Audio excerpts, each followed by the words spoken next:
Muy bien, genial. Cualquier cosa, si hay algún problema con el internet, etcétera, me lo hacen saber de inmediato. Para mí siempre es un gusto estar con ustedes y esta oportunidad que me da Reader el día de hoy para hablar sobre un tema que es seguramente tocado muy poco, ¿no? Aun cuando es un delito que se comete mucho, pero no es un delito que se toca, digamos, con frecuencia. Es un delito recurrente, pero tiene varias aristas, tiene varios temas que será importante hoy día debatir y discutir. Yo les hago saber que estoy leyendo el chat, porque el chat lo tengo al costado de mi pantalla abierto. Eso quiere decir que todo lo que ustedes escriben en tiempo real, yo lo estoy leyendo. ¿De acuerdo? Entonces, esa va a ser una forma fluida en que nos vamos a poder comunicar. ¿Sí? Entonces, en esa medida, creo que no vamos a tener mayor problema, por lo menos en teoría. ¿Sí? Entonces, me dicen si ya podemos empezar. Sí, doctor. Perfecto. Entonces, empecemos. Cuando hablamos de los delitos contra la fe pública, es el tema que hoy día se me ha pedido abordar, los delitos contra la fe pública, estamos hablando de una protección que se hace de la veracidad, de la confianza, que debemos tener todos en lo que circula, en los documentos, en los signos, en los símbolos, ¿de acuerdo? Por eso es que se dice fe pública, ¿cierto? Hablar de fe pública significa confianza. La fe es la confianza. Yo tengo fe cuando creo, ¿verdad? Es la creencia, la confianza de que todo lo que circula, de que todo lo que sirve para el tráfico jurídico, de que los documentos, de que todo lo que en la sociedad se mueve es verdadero, es certero, es correcto, ¿sí? Eso es la fe pública, palabras más o palabras menos. La confianza colectiva que tienen todos de la veracidad, la confianza colectiva, la que tienen todos de la correspondencia entre lo que circula con la realidad, ¿sí? Entonces, esa es una primera idea, esa es una primera aproximación de lo que es la fe pública, una primera aproximación de lo que es la fe pública. Y esto, en todo caso, es muy ligado a la veracidad. Lo que se va a sancionar es la falsedad. Si ustedes revisan el Código Penal, hay muchos delitos que tienen que ver con la falsedad, ¿cierto?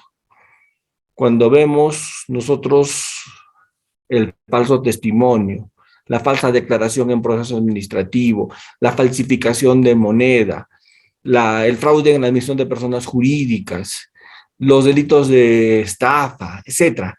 Entonces, son delitos en los cuales se sanciona la falsedad, ¿sí? Se sanciona la falsedad.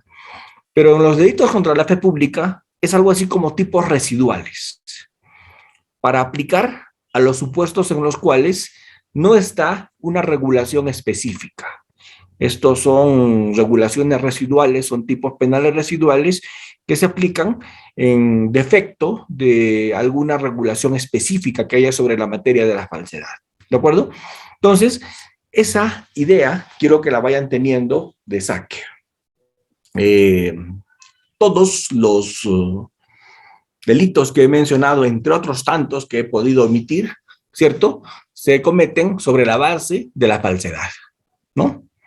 Sin embargo, los delitos contra la fe pública que estamos viendo en este momento se van a realizar o se van a cometer sobre la base de lo que yo le voy a denominar regulación específica a partir de los artículos 427 y siguientes, ¿cierto? Antonio me dice, el verbo rector sería la confianza. Yo no sé si ese sería el verbo rector, pero en todo caso es el eje central de nuestra conversación, el tema de la confianza. La confianza colectiva, la confianza que tenemos todos de la autenticidad, de la verdad. Imagínense ustedes, ¿qué pasaría si no habría fe pública? Pónganse por un segundo a analizar ¿Qué pasaría si no habría fe pública? ¿Qué creen que pasaría? ¿Qué pasaría si no habría fe pública? Cuéntenme, ¿qué creen que pasaría si no habría fe pública? ¿Cuál sería la consecuencia de que no haya fe pública? ¿Qué, les, qué pasaría si no habría fe pública? Si no habría fe pública, ¿qué ocurriría? ¿Cómo va? ¿El internet me están escuchando? Sí, ¿verdad? Claro.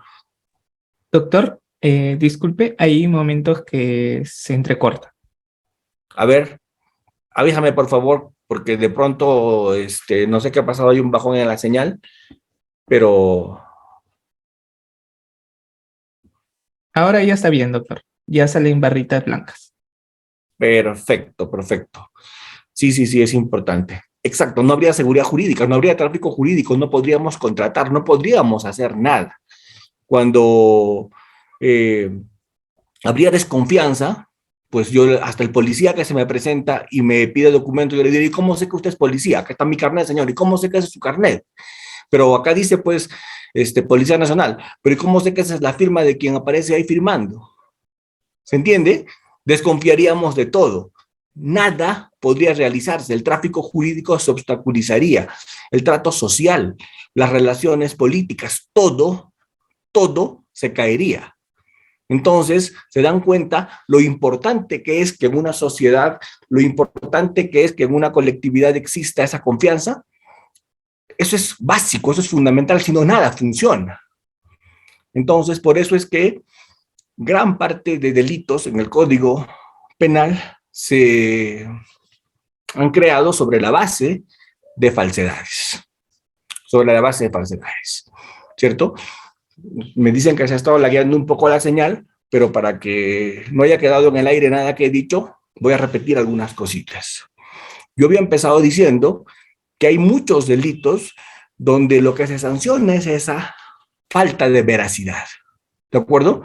Las estafas, les había dicho, las falsas declaraciones en procesos administrativos, les había comentado los falsos testimonios en juicio, los fraudes en las declaraciones, en las administraciones de personas jurídicas, etcétera.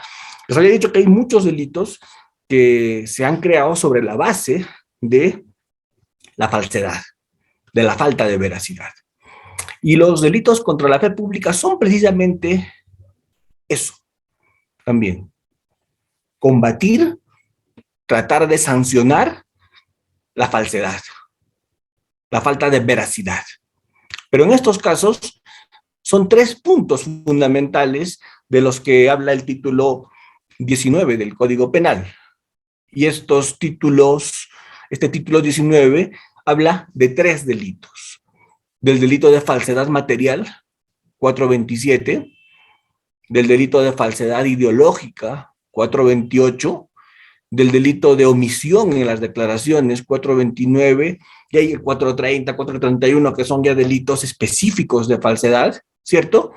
Hasta que llegamos a la falsedad genérica, que es el que también vamos a discutir hoy día, regulado en el artículo 438. Entonces, en estos delitos, ¿qué cosa se va a tratar de preservar? Se va a tratar de preservar que en las operaciones, que en los documentos, que en los dichos, que en las afirmaciones, que en los símbolos, que en los signos, ¿sí?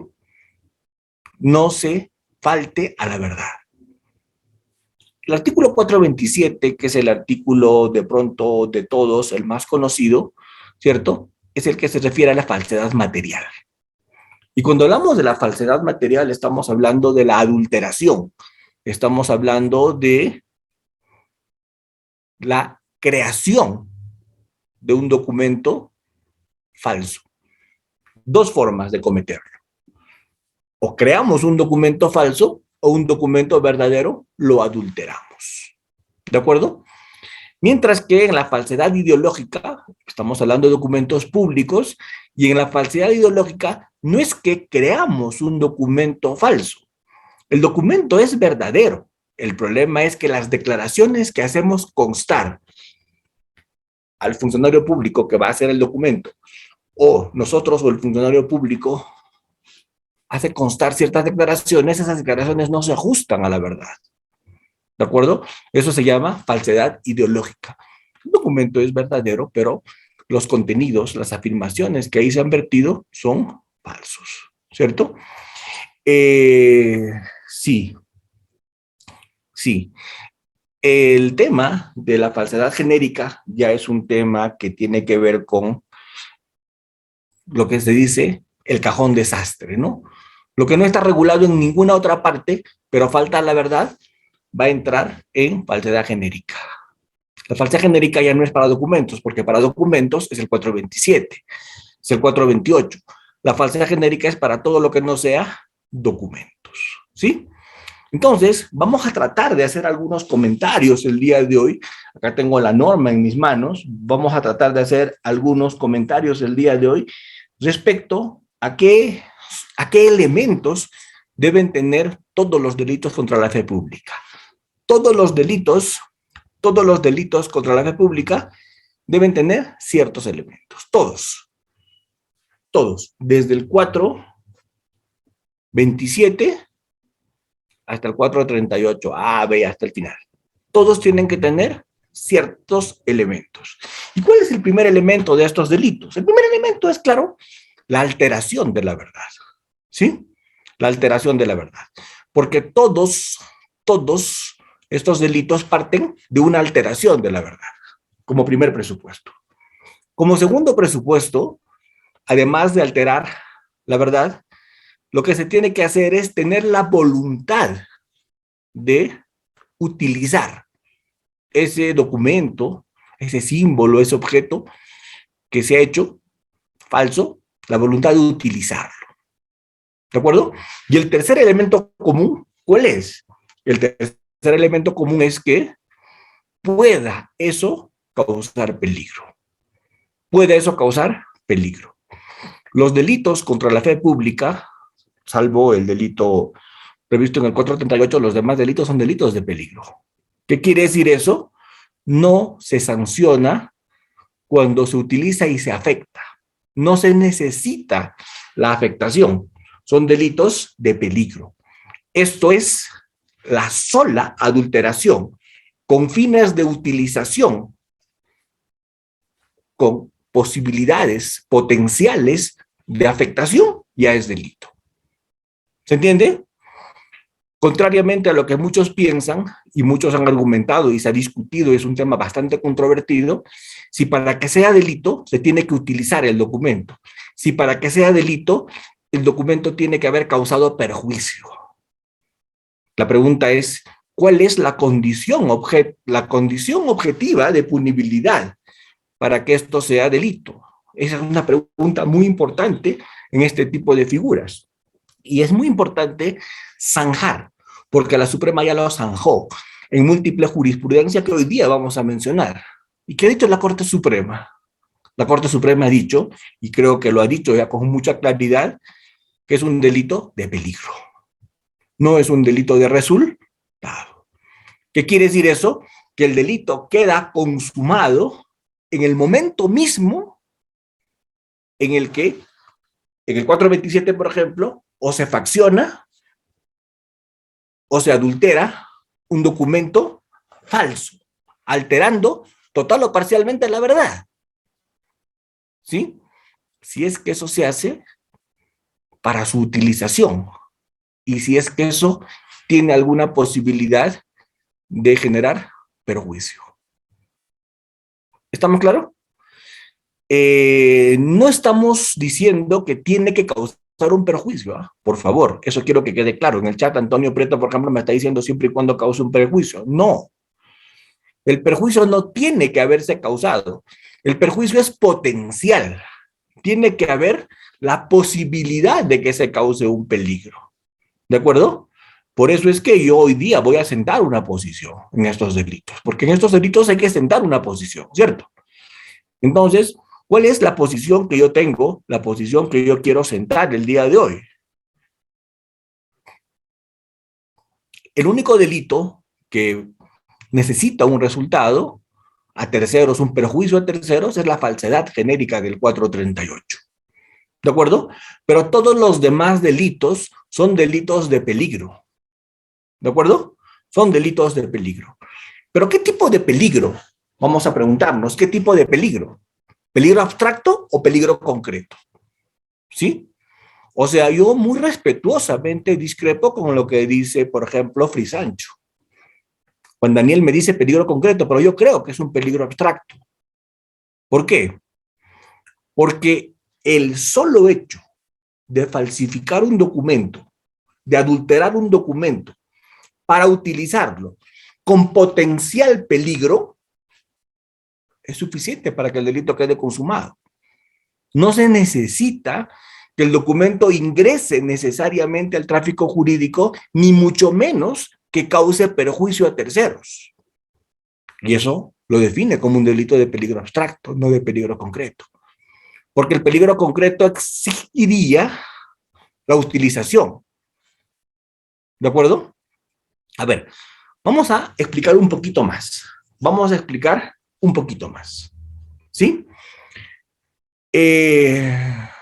Vamos a explicar un poquito más.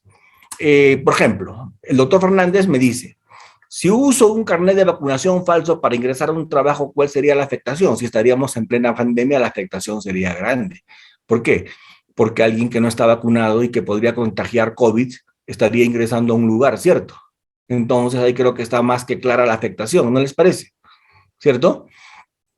Entonces, a ver, yo lo que quiero es, más o menos, que ustedes se centren en algo que es fundamental en este tipo de delitos.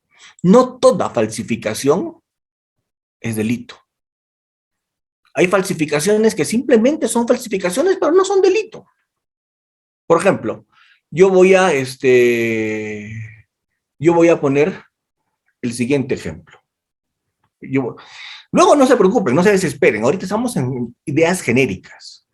Luego vamos a entrar artículo por artículo. Documento público, documento privado, documento público, falsedad ideológica, uso, utilización. Ya, vamos a entrar uno por uno a los artículos. No se desesperen.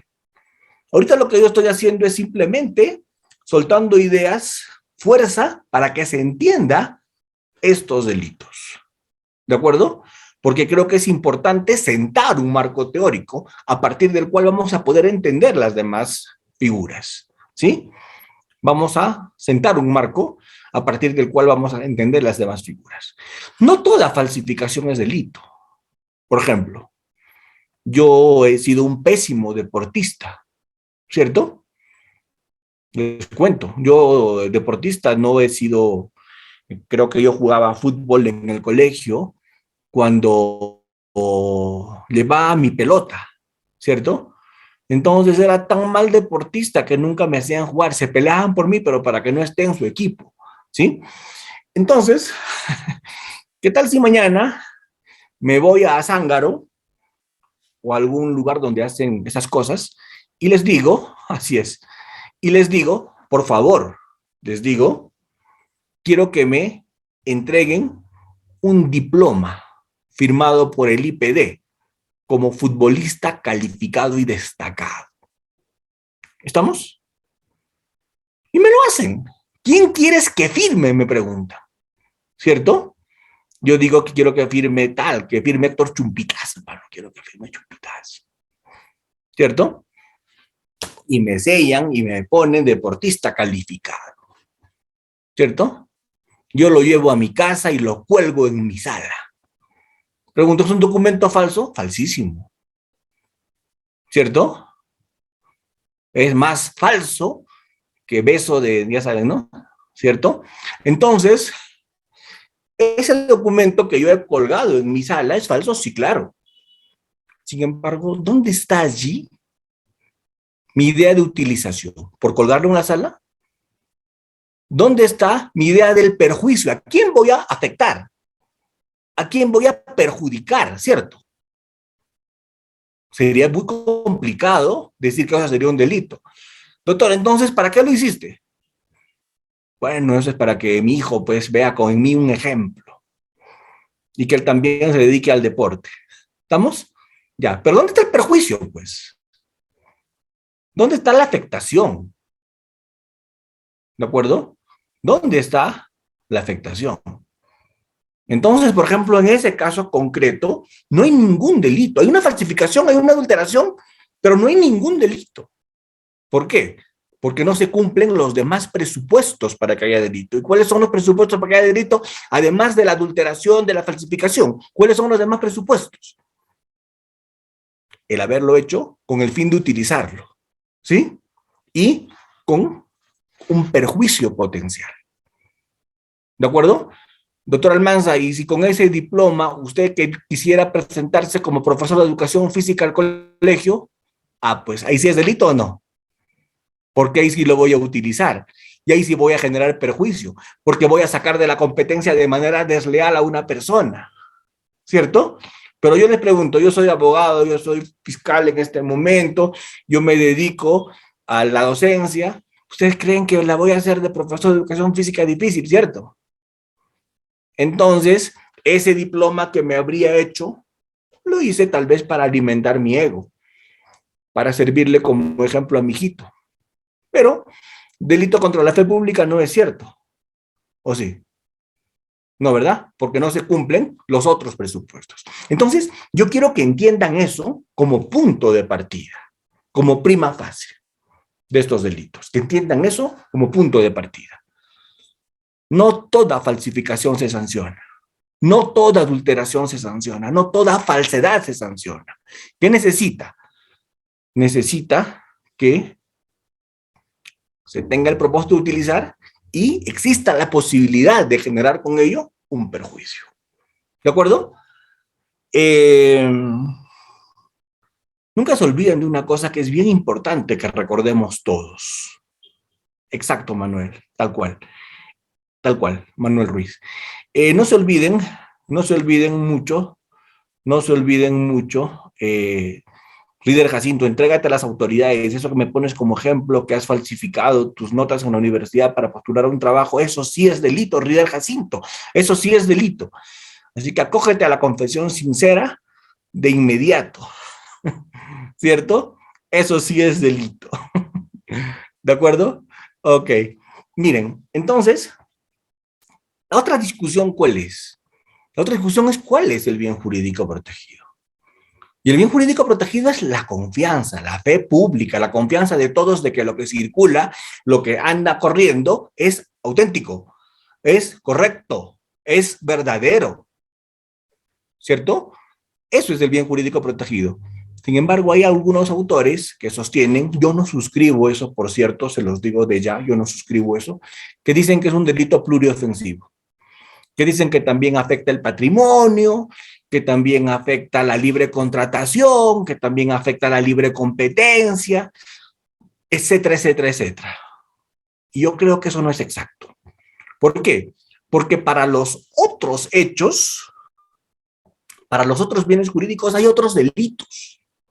A ver, céntrense conmigo en entender esta figura de inicio. Cuando tú falsificas no lo haces por nada. Normalmente se falsifica para cometer otro delito o para ocultar otro delito. ¿Cierto o no? Cuando yo falsifico una escritura pública, normalmente es para estafar a alguien o no. Cuando yo falsifico un certificado médico, normalmente es para encubrir otro delito. Entonces, siempre que se comete estos delitos, ¿sí? Se va a traer a colación la comisión de otro delito o el tratar de esconder otro anterior. Normalmente no se cometen porque sí. ¿De acuerdo? Siempre es para facilitar o para ocultar algo. Entonces, si es para facilitar otro delito, por ejemplo, venderle algo que no es mío a un tercero con ese documento falso, habrá un concurso medial, pero es real, un concurso real al fin y al cabo, porque estoy falsificando para estafar, ¿cierto? Entonces, la persona que falsifica para estafar cometerá las dos conductas, delito contra la fe pública y además delito de estafa. En concurso real, sumatoria de penas, Leonato, exacto, Antonio, perfecto, ¿sí? Entonces, eso A veces los que sostienen que el delito contra la fe pública es pluriofensivo no entienden que el delito contra la fe pública normalmente es un delito medio, ¿cierto? Y si se afectó a la persona jurídica, si se afectó al patrimonio, si se afectó, qué sé yo, la libre competencia, habrán otros delitos que regulen esa consecuencia, esa conducta posterior, ¿sí? Que van a generar concursos reales de delitos, ¿de acuerdo? Entonces, zanjado está, ¿cuál es el bien jurídico protegido? La fe pública. Zanjado está, ¿qué es la fe pública? Zanjado está, ¿por qué es importante proteger la fe pública? ¿Sí? Porque, como les digo, nada funcionaría si no habría fe pública, ¿cierto? Nada podría, el tráfico jurídico se paralizaría, no habrían contrataciones, no habrían temas políticos, no habrían interacciones sociales, absolutamente todo se truncaría, nada funcionaría en la sociedad. Y eso es lo que se trata de proteger con esta regulación de los delitos contra la fe pública. Entonces, conclusiones hasta este momento. Ya tenemos claro qué es la fe pública, ya tenemos claro que ese es el bien jurídico protegido y no otro, ya tenemos claro que es un delito de peligro y no de resultado, ¿cierto? Y ya tenemos claro que hace falta para cometer, ¿sí? Únicamente la faltación a la verdad, la adulteración, la falsificación, la incorporación de información falsa dentro de un documento, etcétera, ¿cierto? Pero con una finalidad, por eso se dice que son delitos de tendencia interna trascendente. ¿Cuál es la finalidad? La finalidad es de utilización, la finalidad es de uso, ¿de acuerdo? La finalidad es de usarlo, ¿sí?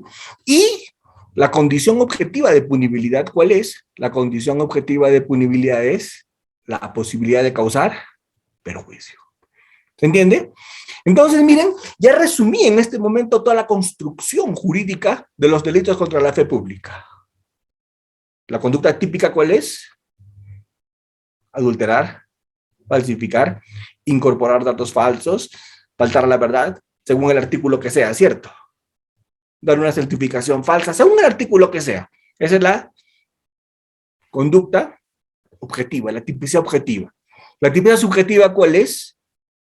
Hacerlo con dolo, porque esos delitos no admiten forma culposa, todos los delitos son dolosos, ¿cierto? Pero son además delitos que además del dolo tienen una finalidad trascendente, una tendencia relevante. ¿Cuál es? La utilización. Lo hago para usarlo, ¿cierto? Y por último, tienen una condición objetiva de punibilidad.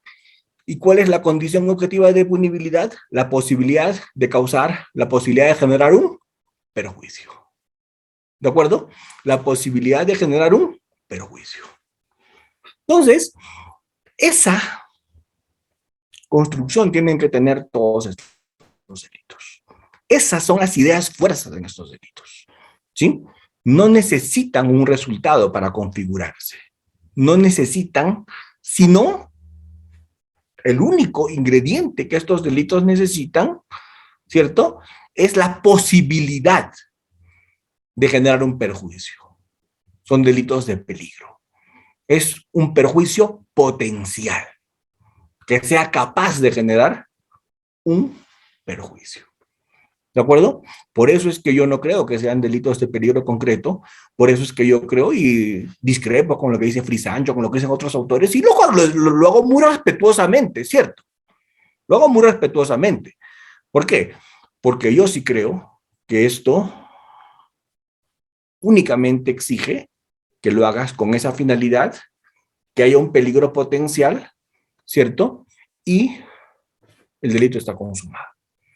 ¿Saben a qué se parece? A la conducción en estado de ebriedad, que también es un delito de peligro abstracto, ¿cierto? Cuando tú conduces en estado de ebriedad, ¿estás conduciendo en estado de ebriedad o no? Y si estás conduciendo en estado de ebriedad, se presume que estás causando peligro, ¿cierto? Sin admitir prueba en contrario. Vamos, en el tema de los delitos contra la fe pública, si yo confecciono una documentación, adultero una documentación, ¿cierto? Y lo hago con la finalidad de utilización. Otro es el artículo que regula el uso de documento falso, que lo va a hacer una tercera persona, no el que ha falsificado, porque si el que ha falsificado usa, si el que ha adulterado usa, él no va a cometer doble delito, ¿cierto? El tema del uso del documento falso lo hace una tercera persona quien no faccionó, ¿cierto? No va a ser el mismo que lo falsificó, el mismo que lo fraguó, ¿cierto? Entonces, con el solo hecho de hacer esto, ya has cometido el delito, porque todo delito de peligro parte de una presunción. Los delitos de peligro son delitos de presunción, ¿cierto? Y el delito de peligro concreto es un delito de presunción entre comillas, porque el delito de peligro concreto exige acreditar un probable resultado. Y esto es lo que hace que yo crea que los delitos contra la fe pública no son delitos de peligro concreto, sino de peligro abstracto. ¿Por qué? Porque se presume que si yo ese documento lo he hecho para meterlo en el tráfico jurídico y tiene potencial peligrosidad, es suficiente para que el delito se cometa, ¿cierto? Y no admite prueba en contrario. ¿Qué quiere decir eso? Presunción jure et de jure. No es una presunción juris tanto. Es una presunción jure et de jure. Por ejemplo, a ver, yo incorporo en el tráfico jurídico un documento y para cometer uso de documento falso, ¿cierto? Con solo incorporar el documento en el tráfico jurídico, automáticamente el delito está consumado. Doctor, pero el funcionario público es bien mosca, no se iba a dar cuenta, él no iba a entrar en error, ¿a mí qué me importa? Doctor, pero se iban a dar cuenta con los controles de calidad, pero a mí qué me interesa, no estamos discutiendo eso, porque es peligro abstracto. ¿Por qué? Se admite, sin admitir prueba en contrario, que cuando has hecho esa incorporación de documentación falsa has generado un peligro. ¿De acuerdo? Doctor, era una falsificación burda, grotesca, es un delito imposible. Tendrás que ver pues, que hasta un niño se puede haber dado cuenta, tal vez en ese supuesto, ¿cierto? Pero a mí no se me ocurren otros ejemplos. Muy bien, entonces, esto quiero que más o menos quede claro como ideas fuerzas en estos tipos de delitos. Todos son delitos dolosos, todos son delitos de acción, excepto el 429. El 429 es el único delito de omisión. Todos los delitos son de acción o de comisión, excepto el 429. Todos son de peligro, excepto el 438, que exige un resultado, una afectación frente a terceros. ¿De acuerdo? Todos menos el 438, ¿cierto? Y la tipicidad subjetiva va a ser en todos estos delitos el conocimiento. Debo conocer que estoy faltando a la verdad, ¿cierto? ¿Y cuál es la finalidad? ¿Por qué lo hago? Porque quiero ganar un derecho, ¿cierto? Porque quiero exigir el cumplimiento de algo, o porque quiero probar algo en el juicio o en cualquier otro escenario. ¿Para qué se hace? Para probar, para generar un derecho, para reclamar una obligación. Para eso. En estos tiempos, Misael Loaiza, el agotamiento, ya casi nadie sostiene que es un elemento del iter criminis, ¿no? Cuando yo estudiaba en la universidad me acuerdo que me decían el agotamiento es cuando sacas provecho de tu delito y todo lo demás, ¿no?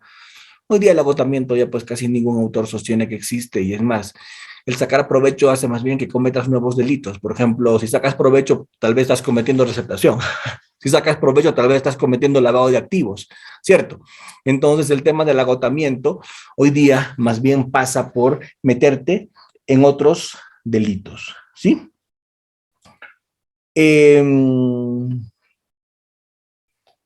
Ahora sí creo que ya podemos entrar a discutir las figuras jurídicas, ¿cierto? Las figuras jurídicas con las que vamos a trabajar estos temas. Y vamos a responderles algunas preguntas que me han puesto en el chat. Voy a responder todas, porque creo que todos mis participantes, los más de 530 señores que están acá, señores y señoras que están acá, jóvenes, señoritas que están acá, creo que si escriben algo en el chat merecen que yo responda, ¿cierto? Claro, si es que han hecho y han escrito algo relacionado con el tema que estamos tocando, ¿verdad? ¿O no?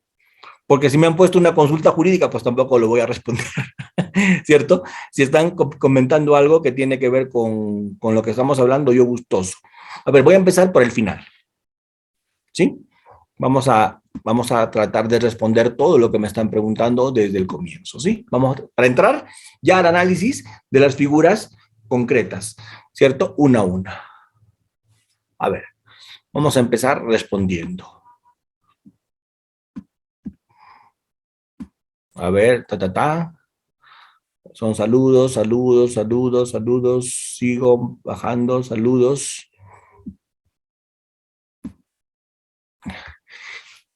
Caso fiscal falso que ingresó a la casa de Vladimiro Montesinos. Sí, claro, es un muy buen ejemplo, ¿no? Eso es un muy buen ejemplo, sí. Eh, vamos avanzando y mirando. A ver, acá está. Los documentos públicos digitales, ¿cómo se hace la imputación objetiva si dos entidades echan la culpa entre sí? ¿Se puede postular el hackeo como atenuante o agravante? Cuando hablo de documentos, no solamente estoy hablando de los documentos que hoy día conocemos todos. Cuando hablamos de documentos, ¿de qué estoy hablando? De foto, estoy hablando de video, estoy hablando de audio, ¿cierto?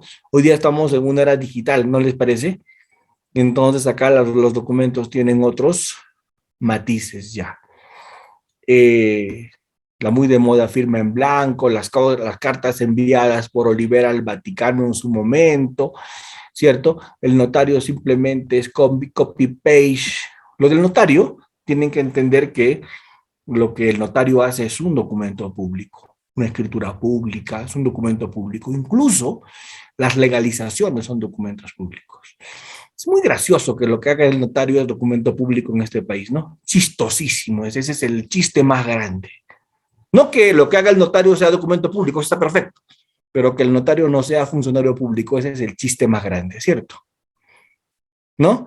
O sea, el notario da fe pública, el notario facciona documentos públicos, sin embargo, porque no le conviene, para efectos penales, no es funcionario público. Esas otras palabras, no comete delitos como funcionario público. ¿Cierto? Entonces, ¿es funcionario público el notario? Para lo que le conviene, pero para lo que no le conviene, no. Ese es el chiste que les quería contar. Muy bien. Los peritos, la falsedad genérica y la agravada. Entonces vamos a verlo ahora. La falsedad genérica, la falsedad agravada. El tema de la falsedad genérica agravada tiene que ver con lo que han visto los certificados falsos, ¿no? De cursos. Cuidado, Reader, ¿eh? De cursos, eventos, asistencias, diplomados, todo eso que ha salido, ¿cierto? Eh, una sola acción, me preguntan. A ver, creo que ya estamos acá, la legalización de minutas de compraventa por un juez de paz. Doctores, las legalizaciones lo convierten en un documento público. Ya la jurisprudencia de la Suprema es uniforme en ese sentido. Hasta antes se decía y se sostenía que la legalización de un documento privado no lo hace público, ¿cierto? Eso se decía y se repetía bastante. Hoy día la última jurisprudencia de la Corte Suprema está diciendo de manera uniforme que el hecho de que el notario dé fe y autentique un documento, ¿cierto? Esa certificación ya genera esa condición. A ver, el documento falso no se exhibe. Las licencias de conducir son documentos. Y si es una licencia de conducir falsa, es un uso de un documento falso, sin duda. Muy bien.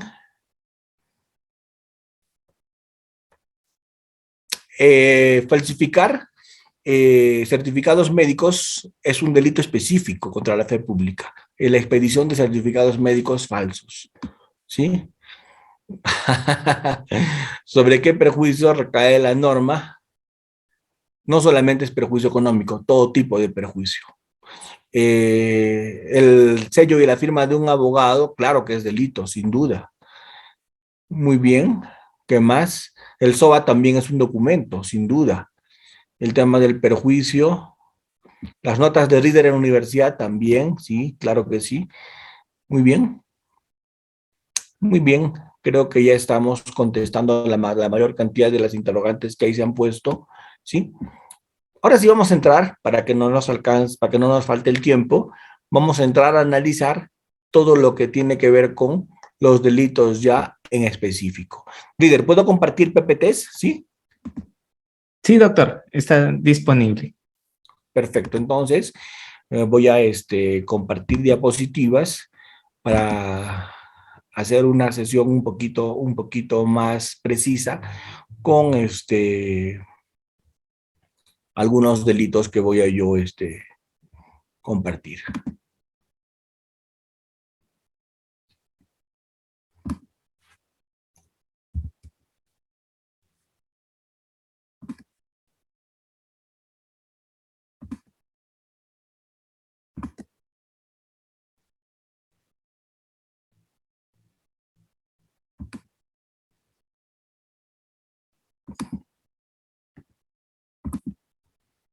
¿Se ve? Todavía no. ¿No Aún se no. ve?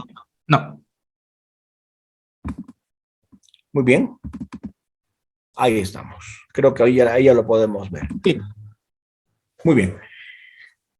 Bueno, entrando ya en este tema de los delitos contra la fe pública, ya les he dicho el tema del concepto, ¿cierto? Es la confianza que tienen las personas, de la veracidad y eficacia probatoria de los documentos, signos, actos jurídicos, ¿cierto? Con o sin intervención de funcionarios públicos. Son condiciones indispensables, les había dicho, para la viabilidad de las relaciones jurídicas, sociales, políticas, económicas, para el funcionamiento de la sociedad. El bien jurídico es de carácter colectivo, ¿cierto?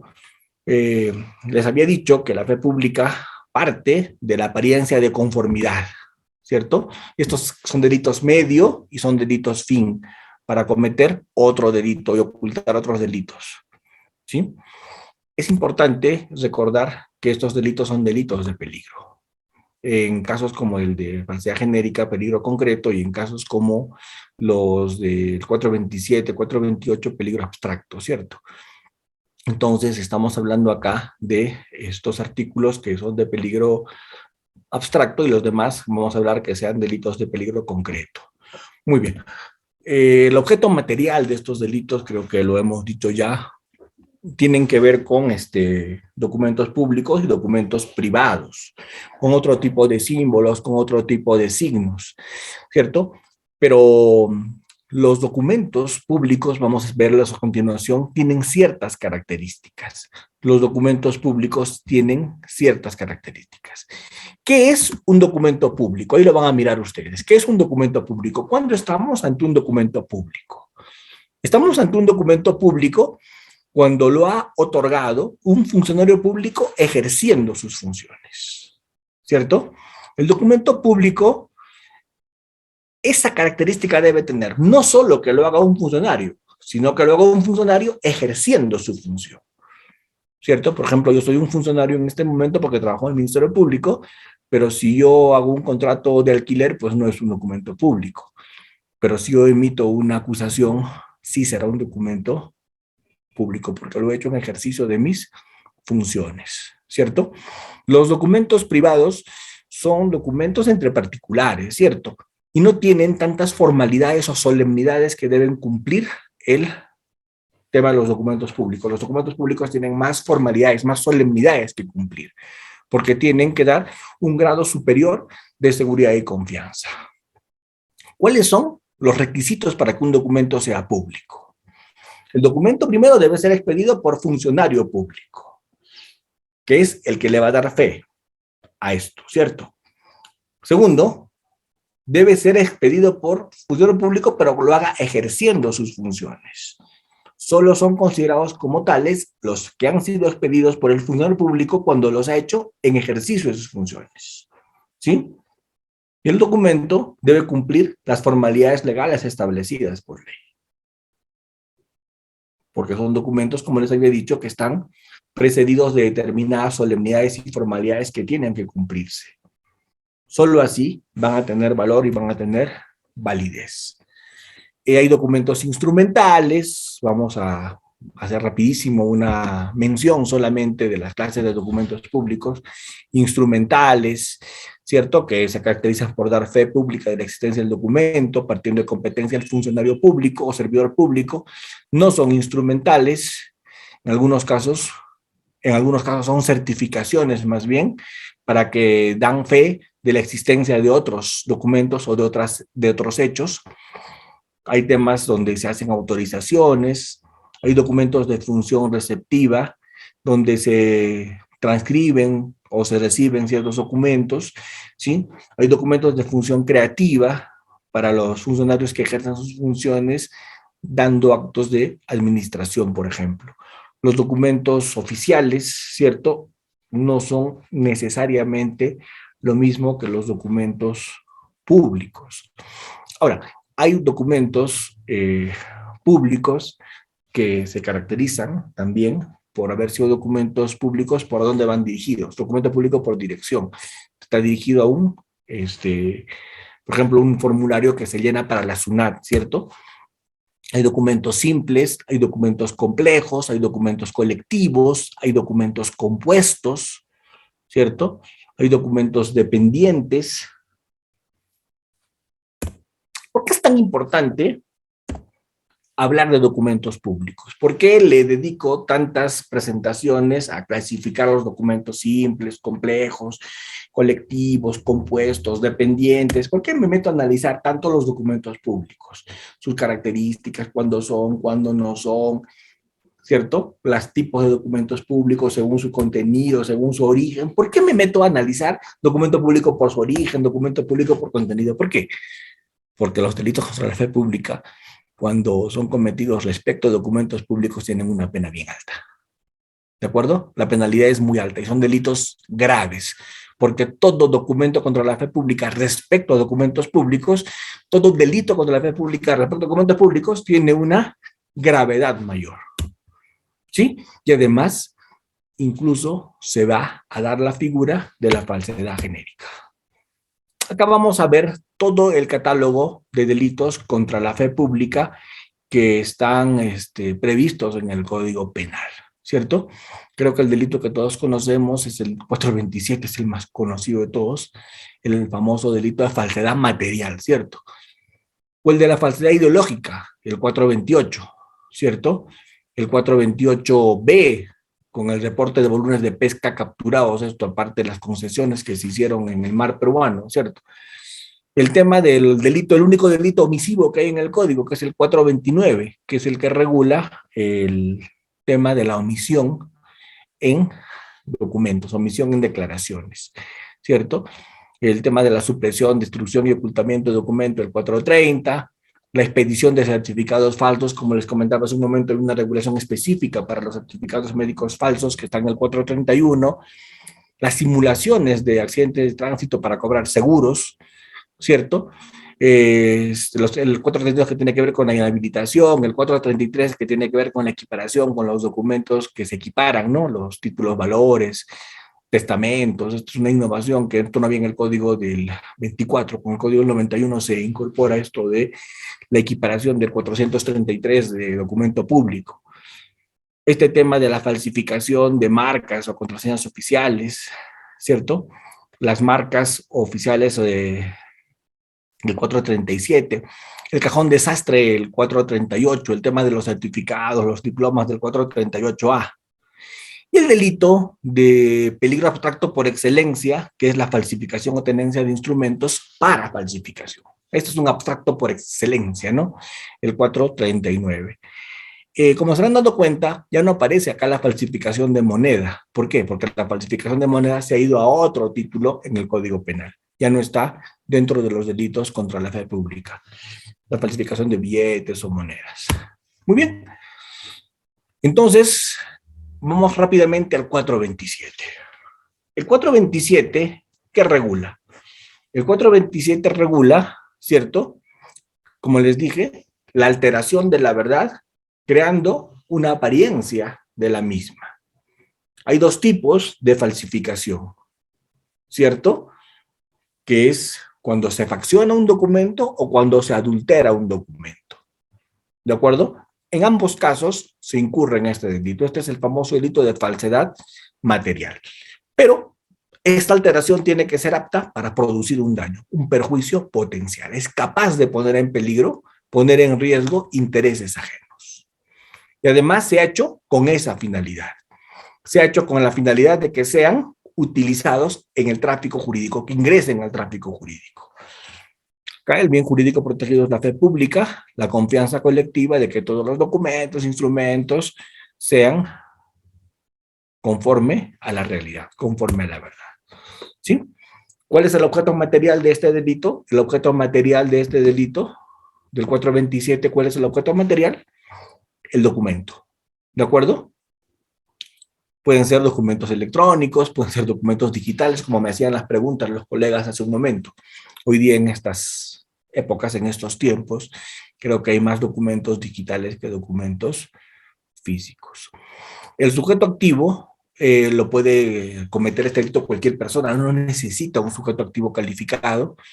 El único creo que requiere un sujeto que es el certificado médico falso, porque lo puede hacer un médico, ¿cierto? Pero los demás son delitos de dominio, los puede cometer son delitos comunes, no son especiales propios, ni impropios, los puede cometer únicamente el médico en el caso del 430, pero en los demás estamos hablando de delitos que normalmente los va a cometer cualquier persona. El sujeto pasivo es el Estado, porque la fe pública es el Estado el que la va a representar, el que va a sentirse afectado cuando eso se hace, ¿sí? Hay tres formas para cometer el delito de 427. Hacer el documento falso, en todo o en parte, o adulterar un tema verdadero, pero hacer la adulteración al tema verdadero, y el otro, hacer uso del documento falso. Entonces, hay tres formas comisivas de este delito previsto en el 427. Primera forma comisiva, faccionar un documento falso. Segunda forma comisiva, adulterar un documento verdadero. Y la tercera forma comisiva, usar eso.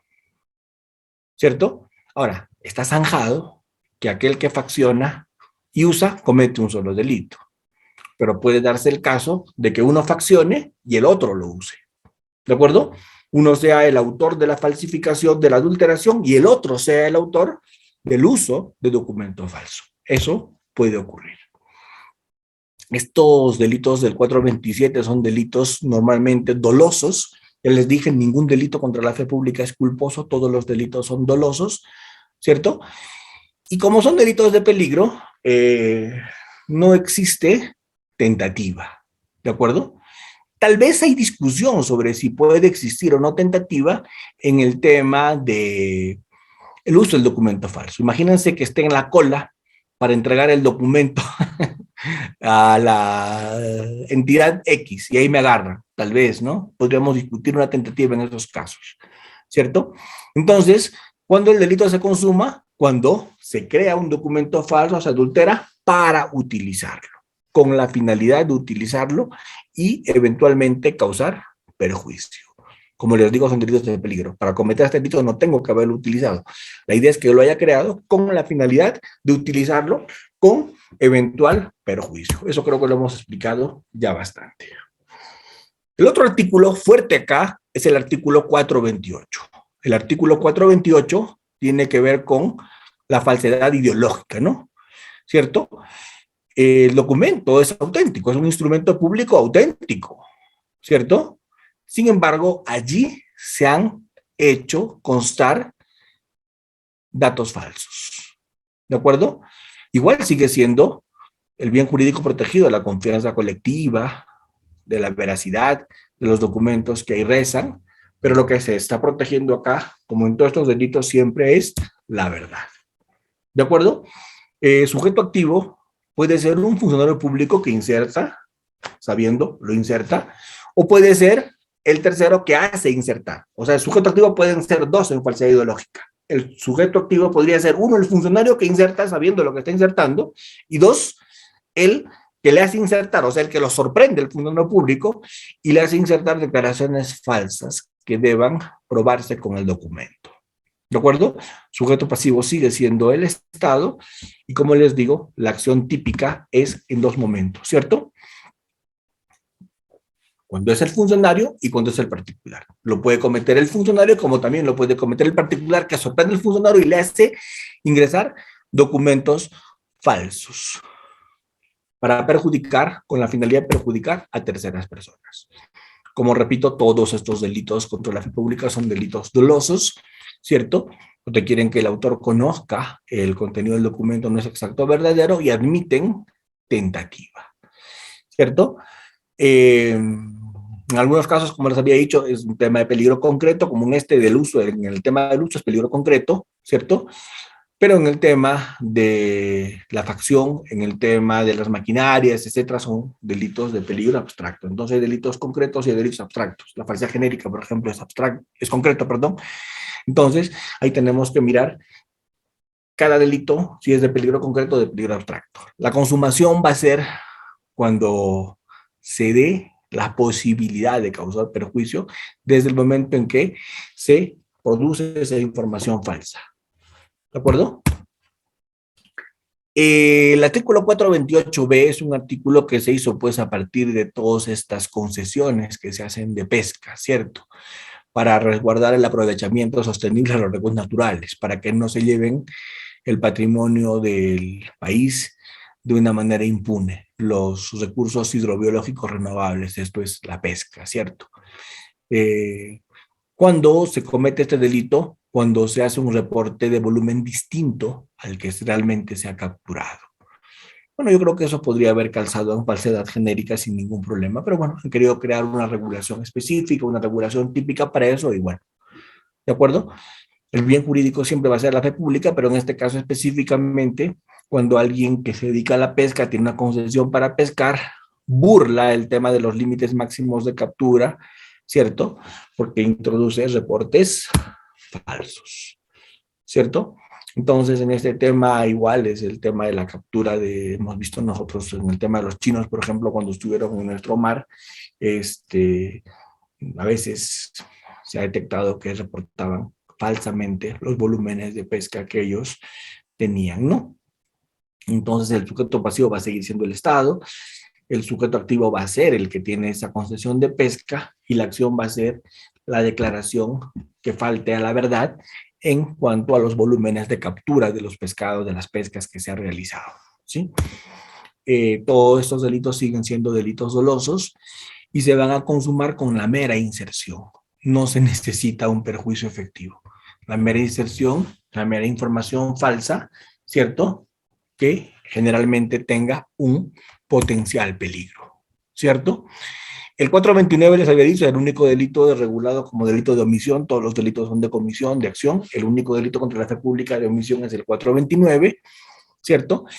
Es primo hermano de la falsedad ideológica, consiste en hacer declaraciones y en estas declaraciones omitir alguna información, separándolo de la realidad. ¿De acuerdo? Estos documentos normalmente, un ejemplo que si bien es polémico, este ejemplo que voy a poner, es cuando se realizan sucesiones intestadas, por ejemplo, ¿no? Y ahí no se declara pues a todos los herederos con algún interés subalterno. ¿De acuerdo? Este tema igual es un delito contra la fe pública, igual se infringe el deber que tienen todos los ciudadanos de incluir en el documento todas las declaraciones que exige la ley para dotarlos de validez y eficacia. ¿De acuerdo? Acá se hacen declaraciones y el que declara en esta declaratoria de herederos, es decir, por ejemplo, en el ejemplo que he puesto, es el que va a incurrir en el delito. Este delito lo puede cometer un particular como un funcionario sin duda. Igual es la fe pública, ¿cierto? Y la conducta es omisiva. Es una omisión propia, porque está regulada en el Código Penal como comportamiento omisivo. No es omisión impropia, es una omisión propia, también conocida como omisión pura. No se declaró lo que debía declarar por mandato expreso de la ley. Esto puede ser un documento público o un documento privado. Igual, un comportamiento doloso, que se va a consumar en ese mismo momento en el que se realice esto, ¿cierto? El tema de la destrucción, ocultamiento de documentos también está regulado de manera específica, ¿cierto? Esto es supresión, destrucción, ocultamiento de documentos, ¿cierto? Con el objeto de evitar, pues, seguramente y perjudicar lo que ese documento podría haber demostrado, ¿de acuerdo? Esto es un delito de peligro abstracto también. Y lo que se va a tutelar acá es que con esta destrucción, ocultación de documentos, se afecta la viabilidad del tráfico jurídico. Se van a eliminar de la circulación instrumentos que son válidos y estos habrían podido servir de prueba o para que se realice algún intercambio eficaz. ¿De acuerdo? El objeto material es el documento que se está suprimiendo, destruyendo o ocultando. ¿De acuerdo? Claro, tiene que ser un documento verdadero, sin duda. ¿Sí? Que no debe ser falso tampoco ni material ni ideológicamente. Esto lo puede cometer cualquier persona, no necesita sujeto específico. El Estado es el bien titular del bien jurídico protegido, es el sujeto pasivo, y la acción, como ya les he explicado, es más de lo mismo, voy a repetir, pero ya lo he explicado, es suprimir, destruir, ocultar el documento que se ha mencionado. Un documento es un tema doloso y no cabe tentativa, no es un tema, y se perfecciona, se consuma únicamente en ese momento, no se requiere que se verifique el perjuicio, como en todos estos delitos, ¿sí? Este tema es un delito muy recurrente, el del 431, es un delito de falsedad ideológica, ¿cierto? Los médicos solamente lo pueden cometer, son delitos que tienen sujeto activo calificado, solamente lo pueden cometer los médicos. ¿Y en qué consiste el comportamiento?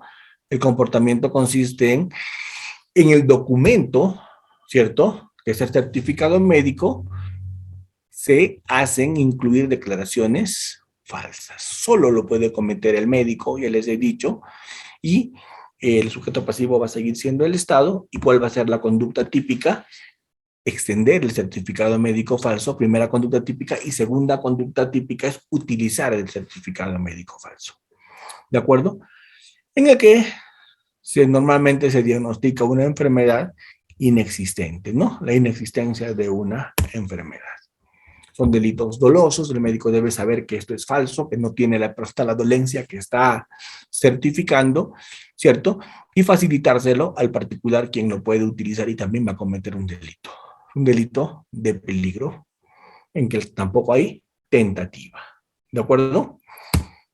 No se tiene que lograr afectación, basta que se haya hecho con esa finalidad. Los seguros han pedido este tema del 431A. Normalmente los seguros se han visto afectados mucho con estas simulaciones de accidentes de tránsito, ¿cierto? Que han hecho para afectar a las aseguradoras, ¿no? Entonces ahí hay un delito que es consignar datos falsos en accidente de tránsito para simular de las aseguradoras algunos beneficios indebidos, ¿no? Normalmente a veces lo que se dice es que ya que me han chocado por acá, en el choque también me chocaron por allá, entonces estoy simulando algo que no ha pasado en realidad para conseguir un documento, una indemnización, para conseguir que me reparen el carro donde no debían, ¿no? ¿Cierto? Porque a veces cuando alguien paga el seguro cree que porque le chocaron el carro, por ejemplo, ya puedo hacer reparar todo el carro aprovechando ese choque. Entonces ahí se podría estar incurriendo en este delito. ¿De acuerdo? La gente es un tomador o contratante de seguro, el sujeto pasivo es el Estado, las compañías de seguros van a ser agraviados, van a ser afectados porque su patrimonio seguramente se pone en peligro, y como siempre son simulaciones de accidentes de tránsito, son simulaciones de daños, son simulaciones para obtener beneficios. Es un delito doloso y se consume en el momento mismo en que se presenta ese documento a la compañía o se hace esa afirmación a la compañía aseguradora. Estos delitos tienen, en algunos casos, la posibilidad de que se les aplique la pena de inhabilitación. Esto también es una innovación con el tema del Código del 24. Casi, a ver, les cuento, casi todo lo que en el Código del 24 estaba en la universidad cuando yo estudié, se repite en el del 91, ¿cierto? Casi todo. Se han incluido cosas muy puntuales, ¿cierto? Y entre las cosas muy puntuales que se han incluido está este tema de los testamentos hológrafos, testamentos cerrados, títulos de crédito, títulos valores que se equiparan a documento público. El 433 dice que todos estos, testamento hológrafo, testamento cerrado, títulos valores, se equiparan a documento público, ¿sí? Entonces, eso creo que ya más o menos yo les había comentado. Muy bien. Quiero entrar ahora ya para cerrar esto, eh, a responder algunas preguntas de ustedes, porque acá estoy mirando, Creo que ya casi todo lo hemos tocado, casi ya todo lo hemos abordado, ¿cierto? Este, sin embargo, sí es importante recordar, y acá tengo a la mano algunos recursos de nulidad, algunas casaciones sobre este tema que tal vez van a poder ser de utilidad para ustedes. A ver, por ejemplo, vamos a mirar acá algunas casaciones que se puedan dar y que puedan ser para ustedes seguramente de importancia en toda la temática que hemos mirado el día de hoy. A ver, estoy viendo qué casaciones les podría yo en este momento mencionar y recomendarles sobre el particular. ¿Sí?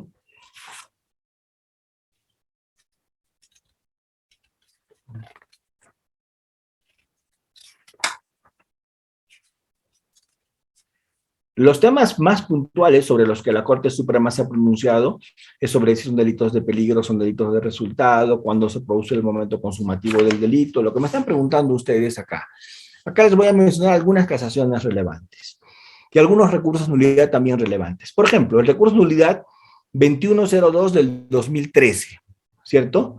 ¿Qué nos dice? ¿Cuáles son los elementos del tipo penal? No se preocupen, que todo lo que estoy mencionando les voy a mandar para que Reader se los haga llegar. ¿De acuerdo? No se preocupen, ¿sí? Pero quiero mencionarlos para explicarles. El recurso de nulidad también, 1669 del 2011, también es interesante. ¿Por qué? Porque nos dice, es un recurso de nulidad 1669 del 2011 de Arequipa, nos dice cómo se configura la falsificación material. ¿De acuerdo? El expediente 09-2015 también, los parámetros para hacer documento público, ¿cierto? Pero todo eso es lo que yo ya expliqué. Simplemente les estoy diciendo que esto tiene también su correlato no solo en la norma, sino en los pronunciamientos de la Corte Suprema sobre el particular, ¿sí? Este tema el tema de la confianza también, ¿no? Porque también acá puede aplicarse el tema de la confianza. A veces yo puedo confiar en mi abogado, yo puedo confiar en alguien que he contratado para que realice algún trámite, ¿cierto? Y esto de la confianza que se puede tener de tercera persona a la que se le ha confiado hacer un trámite porque se dedica a eso legalmente, ¿cierto? Exonera al que termina utilizando ese documento. Esto se ha visto en el recurso de nulidad 3903 del 2010. Luego, el tema de la condición objetiva de punibilidad, que no se requiere la utilización y menos el perjuicio, está claro en el recurso de nulidad 2279-2014 Callao. 2279-2014 Callao. Ahí queda zanjado también por la Suprema, ¿cierto? Y ese criterio se repite posteriormente en varios pronunciamientos de la Corte Suprema en el sentido de que no es necesario que se cause un perjuicio ni que se utilice el documento. ¿De acuerdo? El recurso de nulidad 2065 del 2015, por ejemplo, dice, ¿sí? Dice el recurso de nulidad 2065 del 2015 dice que la pericia grafotécnica solo demuestra que las firmas son falsas, pero jamás puede establecer quién las realizó. Eso es más que obvio, ¿cierto? Eso es más que obvio. Hay un recurso de nulidad también, 545-2012 Cusco, donde diferencia la falsedad ideológica y la falsificación de documentos, ¿cierto? El 88 del 2012 Junín, también es un recurso de nulidad donde se establece que una minuta de compra-venta es un documento público. Luego, los documentos con firma legalizada, la Suprema ya ha dicho en el recurso de nulidad 1751-2014 que se convierten en documento público por la legalización notarial. ¿De acuerdo? La casación 258-2015 ICA, 258-2015 ICA, por ejemplo, dice que no es indispensable la pericia grafotécnica para condenar por documento falso, uso de documento falso. Se vuelve a repetir en el 2018 el pronunciamiento que ya mencioné del Cusco. El recurso de nulidad, esta vez ya en Lima, el 1344-2018 Lima, recurso de nulidad, vuelve a decir que los documentos legalizados notarialmente son documentos públicos. ¿Cierto? Eh, hay una pronunciamiento de la Suprema también muy interesante, el recurso de nulidad 2736-2015, que dice que los formularios de la SUNAT son documentos públicos por destino. ¿Ven? Crea ese término, ¿no? Documento público por destino. Recurso de nulidad 2736-2015. ¿Sí? Vuelven a decir en el 2018 nuevamente, en el recurso de nulidad 1405 del 2018, que cuando se falsifica sellos y firmas de un notario, se convierte en documento público. Luego las casaciones, que ya son refritas, que estas ya las conocen todos, por ejemplo, la casación 1121-2016 de Puno, que dice que no se necesita que se materialice un perjuicio para cometer este tipo de delitos, ni que se use el documento. ¿De acuerdo? Entonces creo que todos estos temas que ya más o menos hemos en alguna medida desarrollado, ustedes ya pueden hoy día tomar nota les voy a dejar las presentaciones, les voy a dejar toda la lista de jurisprudencias que he mencionado, ¿cierto? Para los que quieran profundizar en este tema, ¿sí? Vamos a en los minutos finales responder las preguntas que todavía seguramente han quedado en el tintero, ¿cierto?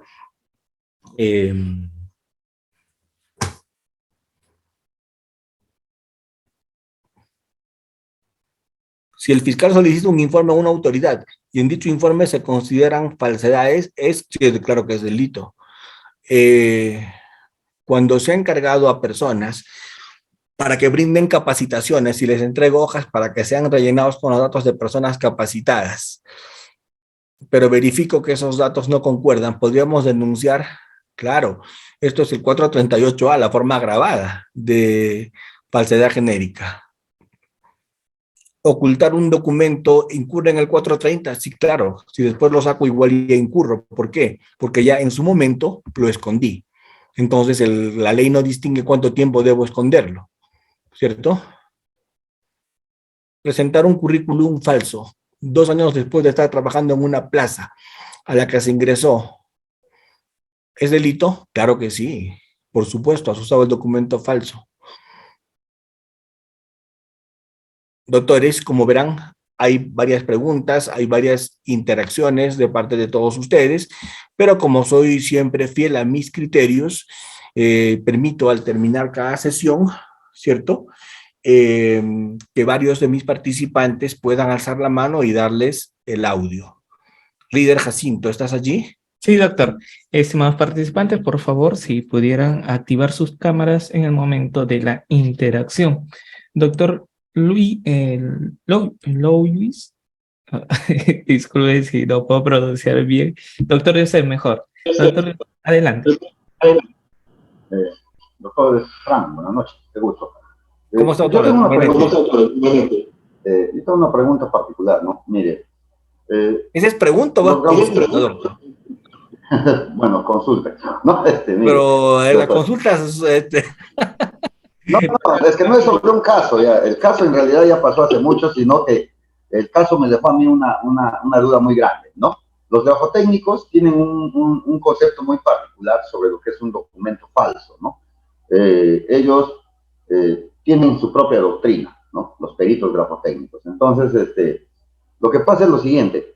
En un caso, por ejemplo, la policía incorpora un acta a un proceso, un acta. De esa acta, 3 de las firmas efectivamente son reales, ¿no?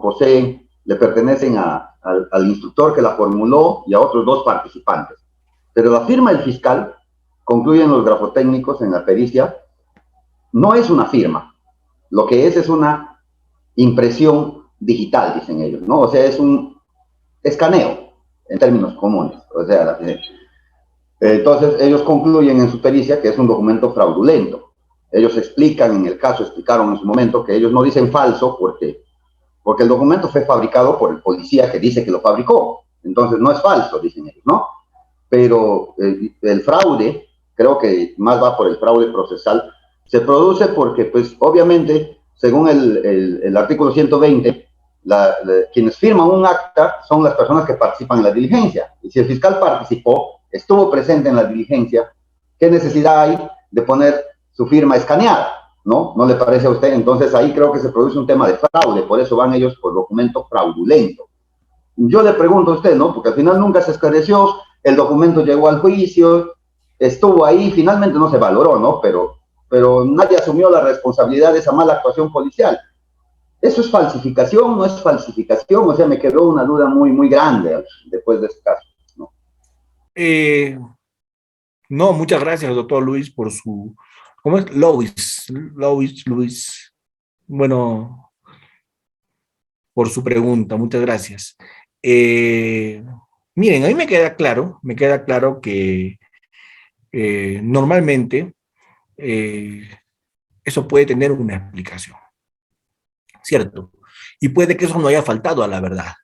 Puede que el fiscal sí haya estado en esa diligencia, ¿cierto? Pero para los efectos de consignarlo y poner su firma, usaron pues una firma escaneada, ¿no? Que a veces se han usado esos temas, no solamente a nivel de los fiscales, sino de muchos funcionarios públicos, se usa su firma escaneada. Entonces nos tendríamos que ir al tema de fondo en este tipo de delitos. ¿Eso está faltando a la verdad o no? Y si la pregunta es si está faltando a la verdad, el fiscal no estuvo y le pusieron su firma escaneada, es un delito. Claro que sí. Están falsificando ese documento y están dando fe que el fiscal estuvo cuando no estuvo. Sin duda. ¿Cierto? Entonces ahí tenemos que pasar por si el fiscal estuvo o no en esa diligencia. Y si el fiscal participó o no en esa diligencia. Y si el fiscal usa esa firma escaneada. Puede ser.